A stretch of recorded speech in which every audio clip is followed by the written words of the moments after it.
Muy buenos días con todos y cada uno de ustedes. Que el Señor les bendiga. Y quiero empezar con una frase, y la frase es que la realidad supera el sueño. Y digo esto porque Paul ya lo explicaba, cuando imaginábamos de pronto una iglesia hija, no la imaginábamos tan bonita y tan linda como lo son ustedes. Así que la realidad supera el sueño. Quiero agradecer la apertura del pastor Alberto, del pastor Paul, por estar presente esta mañana acá. Y a modo de introducción quiero hacer un par de preguntas en esta mañana. La primera, ¿qué define la identidad de una iglesia? No sé si ustedes se han hecho esa pregunta al momento de buscar una iglesia o de querer participar de alguna de ellas. ¿Qué define la identidad de una iglesia? Algunos tal vez se fijan en la arquitectura. No voy a esta iglesia o voy a la de acá porque me gusta su espacio, su edificio o la comodidad que ofrezca. Otros tal vez busquen su metodología de trabajo. Me gusta esta iglesia porque tal vez trabaja con niños, o esta otra porque trabaja con matrimonios, o esta otra porque tiene grupos celulares. Puede ser. Pero yo creo que lo que define la identidad de una iglesia es lo que la iglesia vive, lo que la iglesia es en el fondo de su corazón. Y en esas andanzas que tuvimos con Paul, hace ya muchos años atrás estuvimos por Guayaquil, y Paul lo recordará, y nos fuimos a la iglesia Galilea. Y lo que más nos sorprendió de aquella iglesia, ya no me acuerdo ni del sermón, para serles franco, pero fue una pareja que estaba en la puerta y nos sorprendió a ambos. Roberto Ferber y su esposa María Antonieta.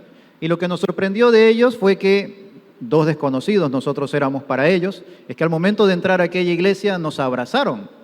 Nos abrazaron, pero con un cariño que se sintió en el corazón, porque uno puede sentir cariño o puede sentir rechazo, eso lo podemos percibir. Pero en ese momento sentimos un amor tan sincero y un gesto tan bonito de que esta pareja de personas maduras nos abracen, nos digan Dios te ama, bienvenido a la iglesia del Señor.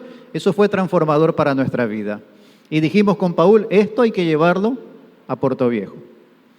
Impactó nuestra vida. Eso era lo que tenía la iglesia, lo que tiene la iglesia Galilea hasta el día de hoy.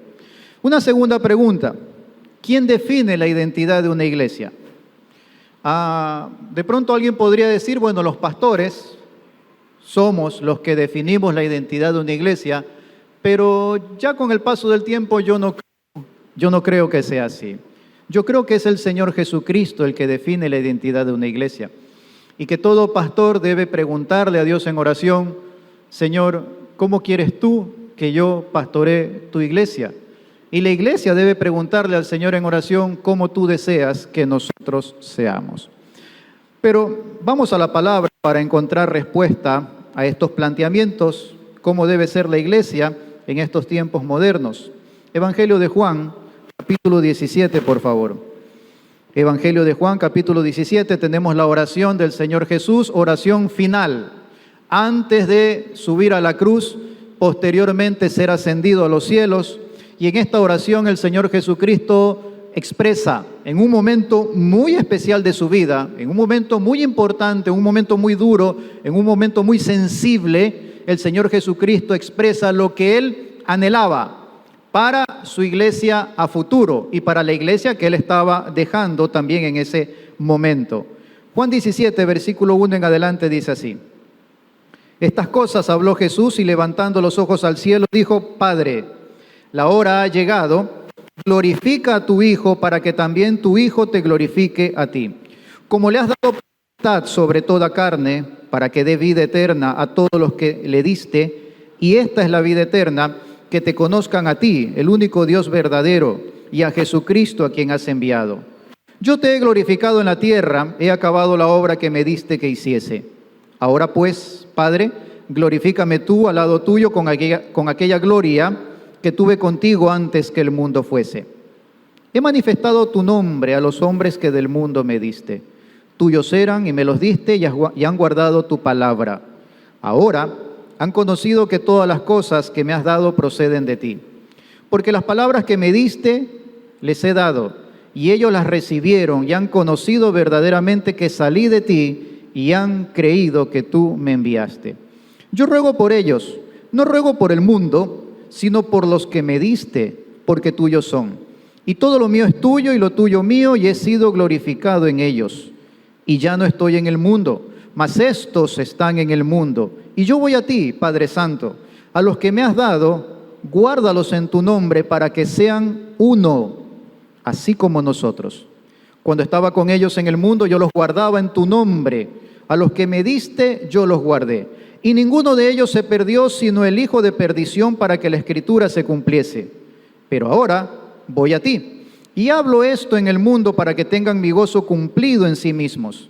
Yo les he dado tu palabra, y el mundo los aborreció, porque no son del mundo, como tampoco yo soy del mundo. No ruego que los quites del mundo, sino que los guardes del mal. No son del mundo, como tampoco yo soy del mundo. Santifícalos en tu verdad, tu palabra es verdad. Como tú me enviaste al mundo, así yo los he enviado al mundo, y por ellos yo me santifico a mí mismo, para que también ellos sean santificados en la verdad. Mas no ruego solamente por esto, sino también por los que han de creer en mí, por la palabra de ellos, para que todos sean uno, como tú, oh Padre, en mí y yo en ti, que también ellos sean uno en nosotros, para que el mundo crea que tú me enviaste. Hasta ahí la lectura. Bueno, cuando leemos este capítulo muy importante de la Biblia, podemos encontrar muchas cosas. Pero en esta oportunidad yo he encontrado y quiero compartir con ustedes 3 características que debe de tener una iglesia de Jesucristo. Y pienso yo que a ustedes les interesa, a mí me interesa, que la iglesia en la cual sirvo sea una iglesia conforme al corazón de Cristo. Estamos sirviendo en el Carmen y nuevamente volviendo a la anécdota, una de las cosas que les hemos enseñado a los hermanos es a abrazar, amar, dar la bienvenida, ser amorosos de corazón. Y a la vuelta ya de algunos años, cuando le preguntamos a la gente nueva qué fue lo que más le impactó de la iglesia Manantial de Vida, porque así nos llamamos, es el amor. Dicen ellos, aquí me sentí como en ningún otro lugar. La recepción, el cariño, el gesto, el detalle han llenado mi vida. Así que, ¿cuál es una iglesia conforme al corazón de Dios? Y la primera característica es la unidad. Dice el versículo 11, al final del verso, guárdalos en tu nombre para que sean uno, así como nosotros. La unidad. Es una linda palabra, es un lindo término, pero es algo muy difícil de conseguir. Siendo sinceros, la unidad es algo muy difícil de conseguir. ¿Por qué? No sé si ustedes se han hecho esta pregunta, yo sí me la he hecho. Y la respuesta que he encontrado es que la unidad es muy difícil porque las divisiones empiezan en el corazón. ¿Dónde empiezan las divisiones? No empiezan en la doctrina, no empiezan en que me gusta, no me gusta, en la forma de ser. Las divisiones empiezan en el corazón. Porque es en el corazón donde yo acepto a una persona, o es en el corazón donde yo rechazo o puedo rechazar a esa misma persona. Todo arranca en el corazón. Lo demás es pretexto. Que la doctrina, que su forma de vestir. Había gente que cuando Paul llegó al templo metropolitano, llegó con unos jeans rotos, unas sandalias, un cuchillo, cargaba un cuchillo a la cintura y un afro. Por ahí escuché a alguien decir hace un momento atrás. Claro que sí, así llegó Paul, ¿no? Y había gente que lo rechazaba, pero porque en el corazón se hizo una idea de él. Para quienes tuvimos el favor y el placer de conocerle, la cosa fue muy distinta, calidad de persona. Así que las divisiones arrancan en el corazón. Grábese esto, mi querido hermano, porque esto sirve para la familia, sirve para el trabajo, sirve para todo. Las divisiones arrancan en el corazón. Podemos estar juntos como iglesia, podemos orar juntos, adorar juntos, leer la palabra juntos, estudiar la palabra juntos, y aún así existir un abismo en medio de un grupo humano o en medio de una iglesia. Una iglesia puede verse bonita por fuera, como esta, hermosa iglesia, lindo templo, pero puede albergar muy adentro resentimientos, enojos, diferencias, rechazos y divisiones. Volviendo a la palabra, ¿cómo hizo Cristo para guardar la unidad en un grupo de discípulos tan dispar? Porque por un lado el Señor Jesucristo tenía un Mateo, publicano, cobrador de impuestos, un hombre que decidió venderse a Roma y traicionar a su pueblo de Israel. Y por otro lado tenía un Simón el celote, un nacionalista capaz de tomar las armas, tomar la espada para liberar a su pueblo y darle muerte a los traidores. Tenía a un Tomás que era escéptico y tenía un Pedro que era muy crédulo y muy rápido de labios. Así que el Señor tenía de todo. ¿Cómo hizo Jesucristo para unificar a todo este grupo tan dispar? Y lo que yo encuentro, mis queridos hermanos, es que el Señor Jesucristo siempre tuvo en claro los principios divinos y les enseñó a sus discípulos los principios de Dios, principios divinos. Y básicamente quiero citar dos en esta mañana, dos principios que si los tenemos muy en claro, la unidad se nos va a hacer muy fácil, facilita. Primer principio, versículo 6. A mí me encanta la palabra de Dios y encuentro en ella cosas que digo, gracias Señor, porque son insondables tus secretos. Fíjense en esta frase del verso 6. He manifestado tu nombre, y ahí viene la frase, a los hombres que del mundo me diste. Estoy leyendo la Reina Valera del 60, no, de pronto no sé la versión que ustedes usen acá, pero es la que, ok, aquí está en la pantalla, gracias. A los hombres que del mundo me diste.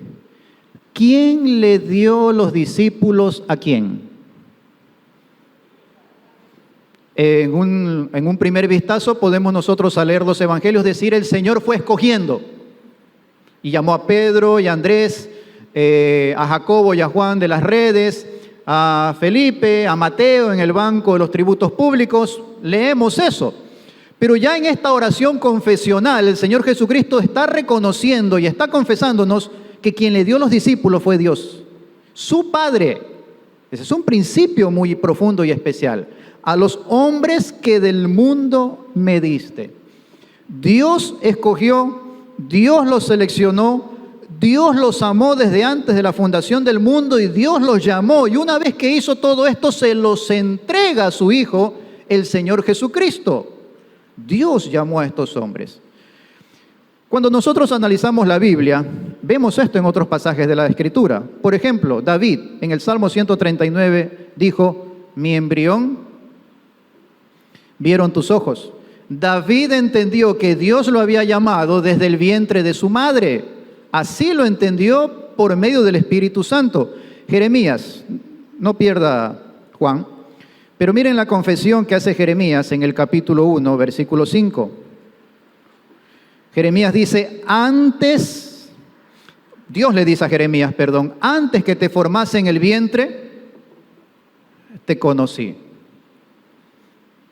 Y para Dios conocer no es su aspecto físico, es la profundidad del ser. Te conocí, le dijo Dios a Jeremías, te conocí. Y antes que nacieses, te santifiqué. No había nacido Jeremías y Dios ya lo había separado para la labor profética a la cual Él lo había llamado. Porque eso significa santificar, separar para un uso santo. Te santifiqué. Y termina diciéndole Dios, te di por profeta a las naciones. El llamado, el propósito, la misión, la vida toda de este hombre ya estaba determinada y escogida por Dios el Padre aún antes de nacer. Qué interesante. Segunda Timoteo capítulo 1 versículo 9. Dios le dijo lo siguiente y Pablo escribe esto cuando le escribe a Timoteo. Dice, segunda Timoteo capítulo 1 verso 9, quien nos salvó y llamó, Pablo está hablando con Timoteo, dice, a ti y a mí, Dios nos salvó y nos llamó con llamamiento santo, no conforme a nuestras obras, sino según el propósito suyo y la gracia que nos fue dada en Cristo Jesús, antes de Perdón, que me perdí con los lentes. Antes de los tiempos de los siglos. Antes de los tiempos de los siglos. Dios es el que escoge. Dios es el que llama. Dios es el que pone en la vida cristiana. Y la segunda frase, volviendo al Evangelio de Juan, capítulo 17, verso 6, la tenemos a renglón seguido. Tuyos eran y me los diste. ¿A quién le pertenecían los discípulos? A Jesús, a Dios el Padre. Jesús lo está reconociendo así. Tuyos eran y me los diste. ¿Sí? Eran propiedad de Dios el Padre, los discípulos.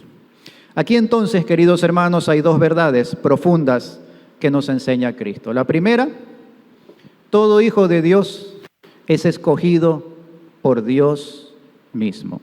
Y la segunda verdad, que todo hijo de Dios, todo discípulo de Dios es propiedad de Dios. Vamos a hacer un ejercicio rapidito. Mírense los unos a los otros. Gire su cabeza, mire a su hermano que está hacia atrás, no porque no se puede, pero hacia los lados, delante, haga un paneo, ¿sí? Una toma panorámica de los hermanos que están aquí.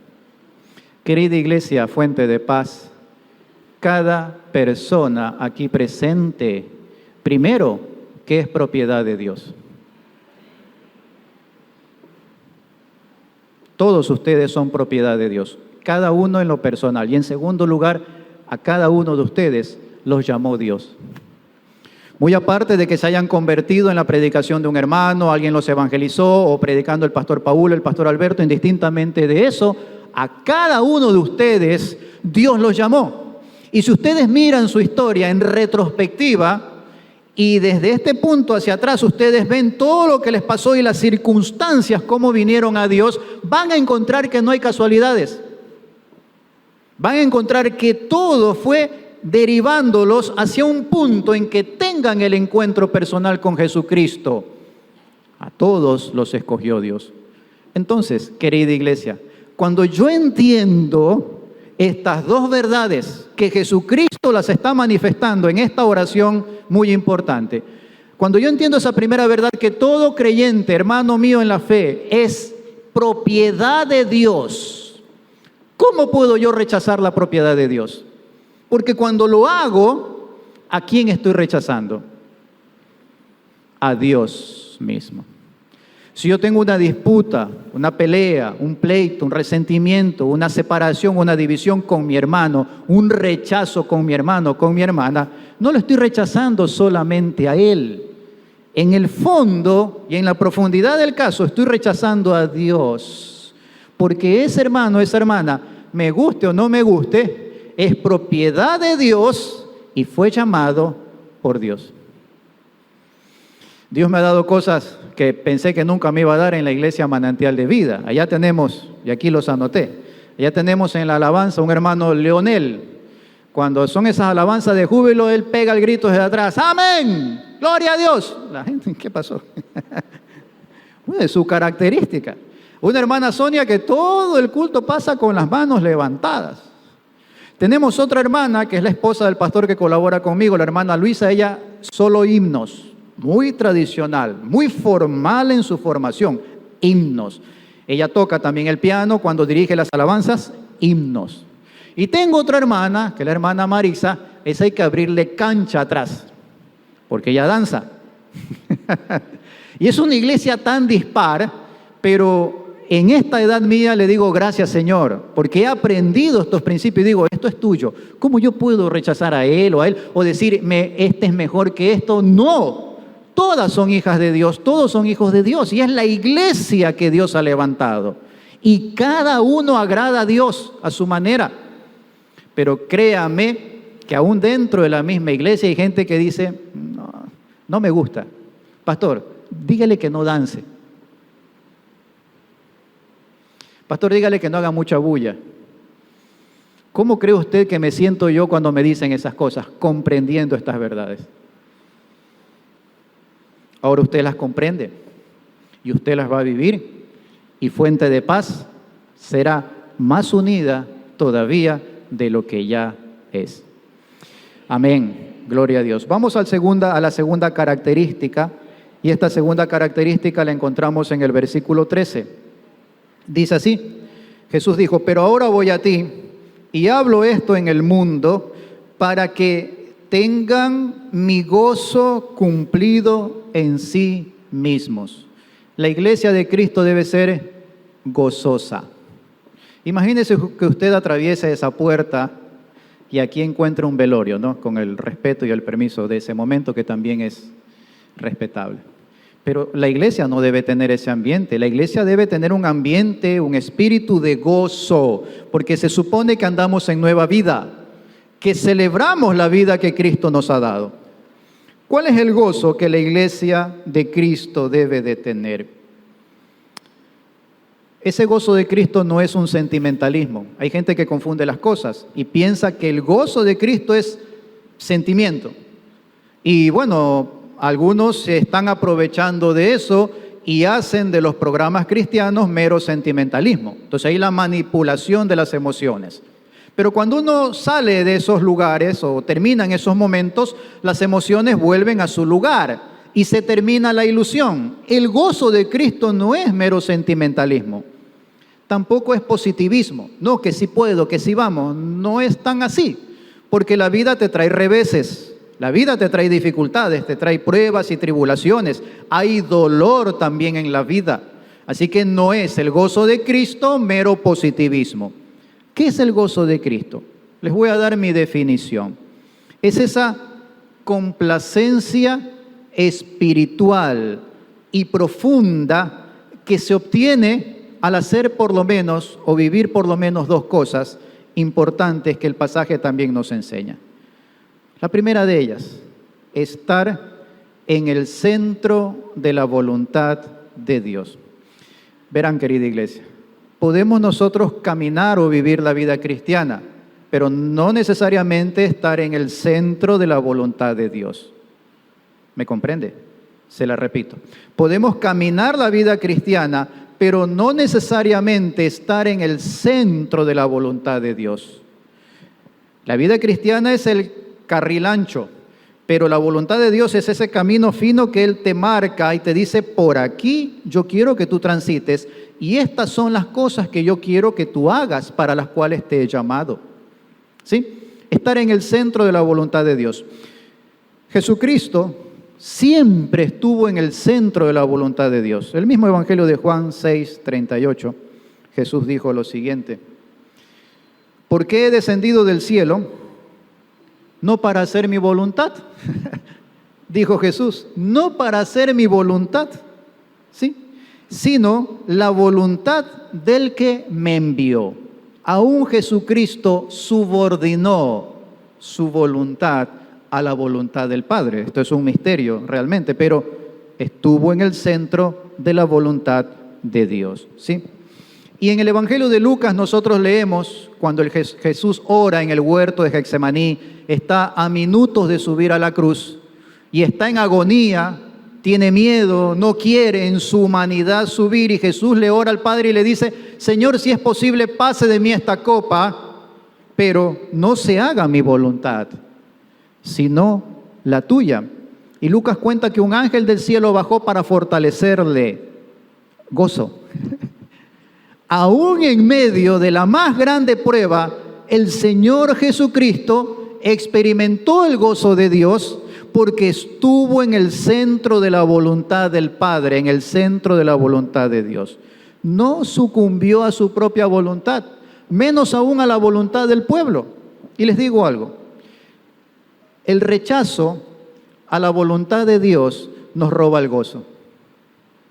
Cuando usted rechaza la voluntad de Dios para su vida, el gozo de Dios también le es esquivo y se disipa, se va, se esfuma de la vida. ¿Conoce usted un cristiano que, rechazando el propósito de Dios para su vida, no estando en el centro de la voluntad de Dios, tiene gozo? Yo le digo que no. De los casos que he conocido y por mi propia experiencia, no es así. Cuando uno no está en el centro de la voluntad de Dios, el gozo es esquivo. Definitivamente que sí, es esquivo. Eso es lo primero para tener el gozo, estar en el centro de la voluntad de Dios. Y lo segundo, esto, recibir la palabra, obedecer la palabra de Cristo. La obediencia a la palabra es la que nos lleva al propósito y al gozo de nuestro Señor. Miren, Dios no da su gozo a hijos rebeldes. Perdóneme que se lo diga así, pero es lo que yo veo en la Biblia y veo en la experiencia. Cuando un hijo de Dios, una hija de Dios se porta rebelde con Dios, cuando me porto rebelde con Dios, Dios no me da su gozo, me lo retira. Así sea por un momento del tiempo, me lo retira. Evangelio de Lucas, capítulo 9, verso 57, en adelante. Hijos rebeldes, ¿no? Dice, yendo ellos, uno le dijo en el camino, Señor, te seguiré a donde quiera que vayas. Y le dijo Jesús, las zorras tienen guaridas y las aves de los cielos nidos, mas el Hijo del Hombre no tiene donde recostar cabeza. Esta persona le dijo al Señor, te voy a seguir, y cuando el Señor le dijo, mira, esta es mi realidad económica, no lo dice directamente, pero se deja entrever entre líneas en el texto que esta persona, no. El Señor apuntó a lo que realmente estaba buscando. No estaba buscando la obediencia ni el gozo de Dios, estaba buscando un interés. Verso 59, y dijo a otro, sígueme. Él le dijo, Señor, déjame que primero vaya y entierre a mi padre. Jesús le dijo, deja que los muertos entierren a sus muertos y tú ve y anuncia el reino de Dios. Entonces también dijo otro, te seguiré, Señor, pero déjame que me despida primero de los que están en mi casa. Y Jesús le dijo, ninguno que, poniendo su mano en el arado, mira hacia atrás, es apto para el reino de Dios. Pero ¿qué pasó en el siguiente versículo? Capítulo 10, verso 1. Después de estas cosas, designó el Señor también a otros 70, a quienes envió de dos en dos delante de él a toda ciudad y lugar a donde él había de ir. Y esta gente estuvo en el centro de la voluntad de Dios, y esta gente recibió y obedeció la palabra de Dios y tuvieron el gozo de Dios de ir y predicar el evangelio, de ir y compartir las buenas nuevas de salvación. Así que, querida iglesia, hay que obedecer la palabra y hay que estar en el centro de la voluntad de Dios. Para terminar, Salmo 92, para terminar esta parte, no, falta la última. La verdad que la Biblia me sorprende. Fíjense lo que dice el Salmo 92. Una de las cosas con las que yo lucho como pastor es que suelo tener una población flotante o alternante. Un domingo me aparecen unos y otro domingo me aparecen otros. Hay gente que todo el mes se va de vacaciones y no llega a la iglesia. Y como que la iglesia en estos tiempos modernos ha pasado de ser un compromiso a ser una opción más del domingo entre muchas cosas que se pueden hacer. La playa, centros comerciales, visitar la familia, comerse una buena gallina, ir al campo, ir al río, qué sé yo. Y hay gente que ha venido a Cristo que toma la iglesia de esa manera. Pero el Salmo 92 nos dice lo siguiente, verso 1, bueno es alabarte, oh Jehová, y cantar salmos a tu nombre, oh Altísimo.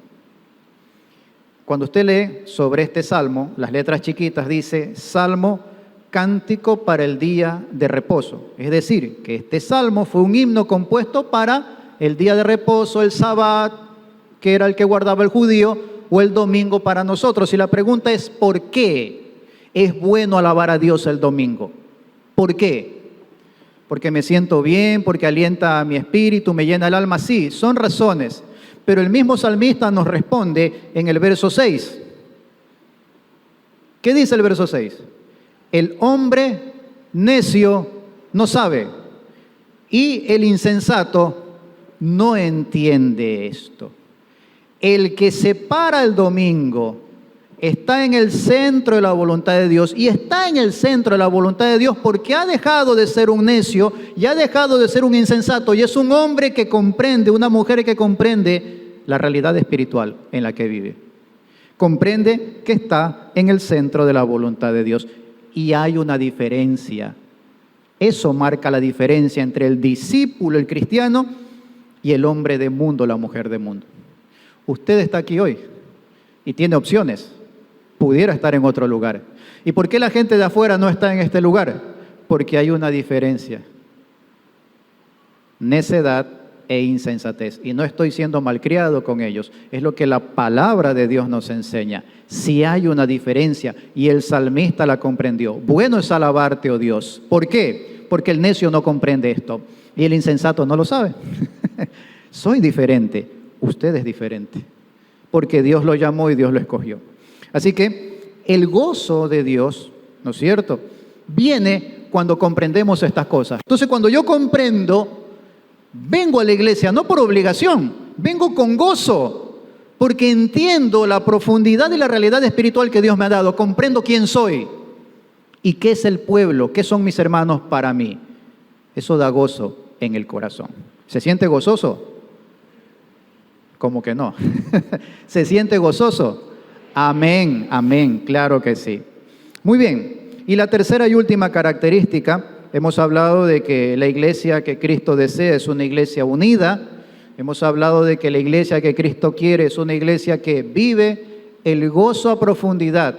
Sí, ese estado de profundidad espiritual cuando está en el centro de la voluntad de Dios. Y la tercera característica es una iglesia que busca santidad. Volvemos a Juan 17 y vamos a leer el verso 17. Jesús dijo: santifícalos en tu verdad, tu palabra es verdad. ¿Cómo busca una iglesia la santidad? ¿Cómo busca cada creyente la santidad? Para algunos, el tema de la santidad es una serie de normas o es una lista de lo que debo y no debo de hacer. A mí me lo han preguntado a quemarropa: pastor, ¿qué debo de hacer? ¿Qué puedo y qué no puedo hacer? Y uno nunca debe de decirle a la gente qué puede y qué no debe de hacer. Uno tiene que enseñar la palabra. Y la palabra les dice: pero yo no puedo hacerlo porque estaría manipulando sus vidas. Y no es mi criterio, es el criterio de Dios. Y en este tema de la santidad hay mucha confusión. Hace poco tuve que intervenir allá en una iglesia en la zona norte, porque había una persona que le habían dado el púlpito y había dicho que, o estaba enseñando ya por varias veces consecutivas, que jugar fútbol era pecado. Y decía: Dios mío, ¿para qué nos metemos en estas cosas? Pero es que empiezan por el fútbol y luego que poner una pista es pecado, que hasta que usar el celular, oiga, métase un convento, pues mejor, ¿no? Y comienza la iglesia a ser trastornada y los hermanos a vivir en un miedo, en un temor y ya no interactuar con el perdido. Son las ideas que tiene la gente respecto a la santidad, equivocadas, por cierto. Pero ¿qué nos dice la palabra de Dios? ¿Qué es la santidad? Versículo 16. Los versículos que envuelven al verso 17 nos dan la respuesta. Primero, verso 16. No son del mundo, como tampoco yo soy del mundo. La santidad, queridos hermanos, y esto grábeselo. Olvídese del resto de pronto, no importa, pero grábese esto. La santidad empieza en la identidad. Mi santidad empieza en mi identidad. Y le explico. Como le dije, no es hacer una lista, sino ir a Dios y saber quién soy para Dios. ¿Qué identidad, qué propósito, qué llamado ha hecho Dios a mi vida? Y cuando yo comprendo eso, ese va a ser el mejor motor, el mejor impulsor para que yo viva una vida santa delante de Él. Es Dios mismo el que me va a decir: quiero que hagas esto y no quiero que hagas lo otro. Vamos a ver un ejemplo rápidamente. Jeremías, y sí les ruego a los que tienen su Biblia abrirla en este pasaje, Jeremías 23, 21 y 22. Vamos a encontrar una preciosa frase también en este pasaje, Jeremías 23.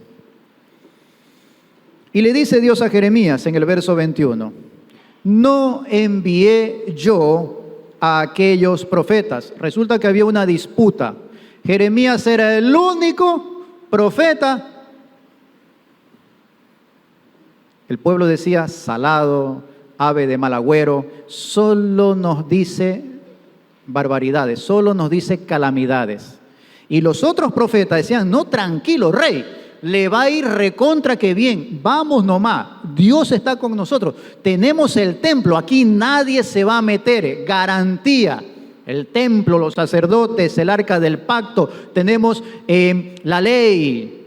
Y Jeremías le dice, no va a quedar de eso, piedra sobre piedra. Ustedes van a morir y ser llevados deportados si no se arrepienten de su idolatría. Entonces había allí una pelea, una disputa entre muchos profetas versus Jeremías, que era uno de los poquitos que profetizaba otra cosa. Y Dios le dice, no envié yo a aquellos profetas, pero ellos corrían. Yo no les hablé, mas ellos profetizaban. Y miren lo que dice a continuación. Pero si ellos hubieran estado, ¿en qué cosa? No sé si está ahí. Aquí está. En mí. Oiga, qué preciosa frase. Yo leía eso y decía, wow, Señor, esto es fantástico, realmente maravilloso. Dios le dice, si esa gente hubiera estado en mi secreto. Ahora, ¿qué es el secreto de Dios? ¿Cuántos son padres aquí? Dígame una, padre y madre, muy bien, excelente. Dígame, ¿un extraño se acurruca en su pecho? Jamás, nunca. ¿Quién se acurruca en su pecho? O bien el cónyuge, o bien sus hijos. Hace un momento aquí está mi hija, ¿sí? Igualita al padre, de hermosa. Se ríe. Bueno, hermano, entendió la ironía. Ella viene y se recuesta y pide un mimo, porque es engreído, un halago, porque es mi hija y yo soy su padre. Entiende lo que es estar en el secreto de Dios. El secreto de Dios es la intimidad con Dios. El secreto con Dios es cuando usted sabe que accesa a la presencia de Dios, cuando a usted le gusta la oración, le gusta la comunión, le gusta la lectura de la palabra. Pero si usted es una persona reacia, que no ha leído la Biblia todavía, o no le gusta orar, piénselo bien, le doy este consejo, piénselo bien, porque se está perdiendo de lo mejor, el secreto de Dios. Entonces Dios le dice a Jeremías, le dice, yo a ellos no los envié, porque ellos no han estado en mi secreto. Y le está diciendo a Jeremías, tú sí has estado en mi secreto. Por eso eres diferente. ¿Comprende? Por eso eres diferente. Por eso predicas lo que yo te mando a predicar, aun cuando sea un mensaje negativo, aun cuando la gente te quiera matar. Y vaya que lo intentaron matar a Jeremías. Léanse ese libro que es fantástico realmente. Por eso eres diferente. Porque has estado en mi secreto. Eso es santidad.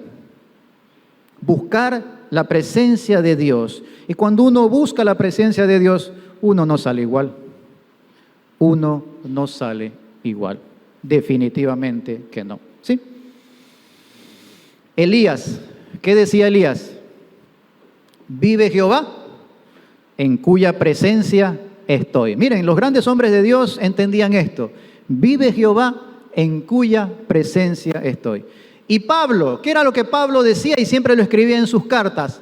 Pablo, apóstol de Jesucristo, sabía su identidad porque estaba en el secreto de Dios. Así que, querido hermano, la santidad empieza en la identidad. Cuando usted sabe quién es, usted no va a doblegar frente al mundo. Puede ser que tenga algún tropiezo, pero usted va a seguir y va a seguir con convicción porque usted sabe quién es. Versus, si usted tiene una serie de normas y no sabe usted quién es, tarde o temprano va a sucumbir porque las normas no son duraderas. Y en segundo lugar, la santidad, queridos hermanos, se vive en la palabra. Dice el verso 17 de Juan 17. Santifícalos en tu verdad, tu palabra es verdad. Nuevamente la palabra. Para estar en el centro de la voluntad de Dios, la palabra. Y para vivir la santidad, nuevamente la centralidad de la palabra. Tu palabra es verdad, dijo el Señor Jesucristo. Miren, la santidad no se sostiene en la mentira. Y se los digo por experiencia propia. La santidad no se sostiene en una mentira. Tarde o temprano te pasa factura y te la pasa muy, muy, muy caro. Lo que sostiene la santidad es la verdad. Y la verdad es la palabra y la verdad es la transparencia de la vida. Miren, cuando estábamos aquí en Puerto Viejo, poca gente iba a la casa. Ahora que estamos en el Carmen, ya no es casa nuestra. Los muchachos, como tenemos hijos jóvenes y adolescentes, arman pijamada, pero es todos los días, yo no sé. Los parejas de hermanos, familias completas llegan, comen, meriendan, qué sé yo, ya casi que uno no tiene vida privada, ¿no?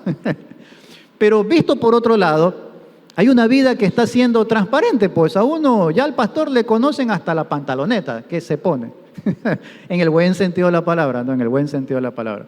Pero eso a uno lo estimula a mantener una vida delante de los hermanos. Terminemos. ¿Quiere Fuente de Paz ser esa iglesia que el Padre diseñó? Sí, depende de ustedes, porque tienen todo, y yo creo que ya están en ese camino y están muy avanzados. De pronto ciertos ajustes tal vez, ¿no?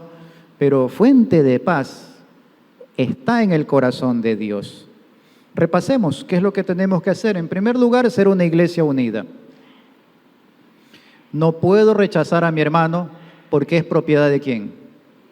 De Dios. ¿Y quién lo llamó? Dios. Ahora, eso no significa que no hay que conversar a veces ciertas cosas o llamar la atención. No, nada de eso. No estoy hablando de eso. Estoy hablando del rechazo que empieza aquí en el corazón. ¿Sí? Así que la unidad empieza aquí en el corazón. En segundo lugar, tener el gozo de Cristo. Y para ello debo obedecer la palabra y estar en el centro de la voluntad de Dios. ¿Qué quiere Dios para su vida? ¿Qué quiere Dios para su vida? De pronto lo quiere ver sirviendo, dirigiendo una célula. Miren, Alberto, en un inicio, no, que por aquí, que por allá. Pero Dios lo quería pastor, pues ya eso no es ni tema de él ni tema de uno, es tema de Dios. Y Dios ha respaldado su ministerio y respalda el de cada uno de ustedes, porque no es lo que uno quiere, es la voluntad de Dios, la cual es perfecta y se mantiene. Y lo tercero, buscar la santidad, pero búsquenla en la identidad. ¿Quién es usted para Dios?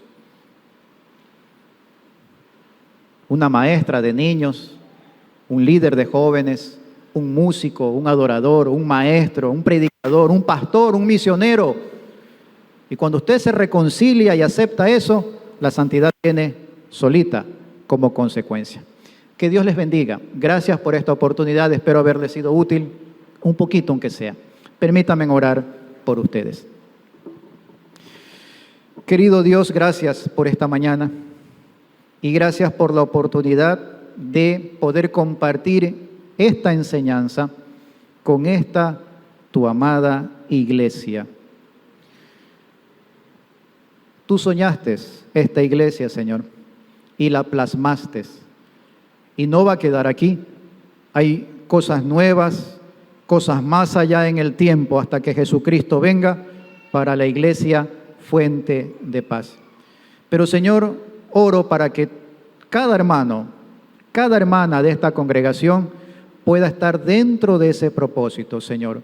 Y que cada día el pastor Alberto, el pastor Paul, los líderes de esta iglesia, los hermanos del cuerpo diaconal, sean instrumentos en tus manos para ir llevando esta congregación conforme al propósito soberano que tú tienes. Señor, limpia nuestro corazón.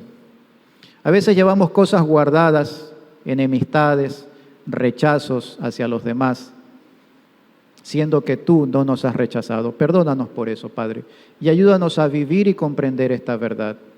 Danos tu gozo, ese gozo que es grande, que no es como el mundo, es un gozo verdadero. Danos ese gozo, Señor, estando en tu palabra y estando en tu verdad. En el nombre de Jesús bendice a la iglesia y bendice a sus pastores. Amén y amén.